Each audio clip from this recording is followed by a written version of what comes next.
রাজধানীর সখীচরণ উচ্চ মাধ্যমিক বিদ্যালয়ের এনএসএস ইউনিটের 7 দিনের প্রশিক্ষণ শিবির চলছে। এই উপলক্ষে বৃহস্পতিবার বিদ্যালয় প্রাঙ্গণে এক রক্তদান শিবিরের আয়োজন করা হয়। এই রক্তদান শিবিরে উপস্থিত ছিলেন মেয়র দীপক মজুমদার, স্থানীয় কর্পোরেটর রত্না দত্ত, বিদ্যালয়ের প্রধান শিক্ষক সহ অন্যান্যরা। রক্তদান শিবিরে ছাত্ররাও স্বেচ্ছায় রক্তদান করেন। বিদ্যালয়ের এনএসএস ইউনিটের এই মহতি উদ্যোগকে সাধুবাদ জানিয়েছেন মেয়র। তিনি জানান, রাজ্যের 12টি ব্লাড ব্যাংকে যখন রক্ত স্বল্পতা চলছিল তখন মুখ্যমন্ত্রী রাজ্যের সব অংশের জনগণের নিকট রক্তদানে এগিয়ে আসার জন্য আহ্বান জানিয়েছিলেন। সেই আহ্বানে সাড়া দিয়ে রাজ্যের সবকটি সংস্থা এবং সংগঠন রক্তদান এগিয়ে এসেছে। এই মহান উদ্যোগ এখনো জারি রয়েছে। আজকে সখীচরণ বিদ্যানিকেতনের এনএসএস ইউনিটের উদ্যোগে এই রক্তদান শিবিরের আয়োজন করা হয়েছে।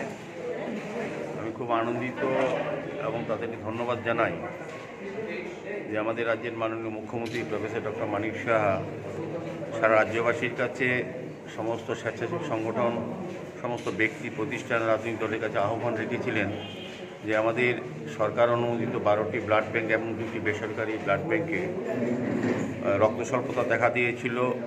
তো আমরা বিশ্বাস করি এবং এটা সত্য যে রক্তের যে চাহিদা এবং যোগানের মধ্যে ভারসাম্য রক্ষা করে এই ধরনের রক্তদান শিবির বা উৎসব।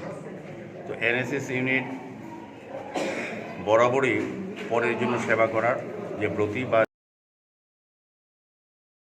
Bureau report, S Bharat live 24 hours.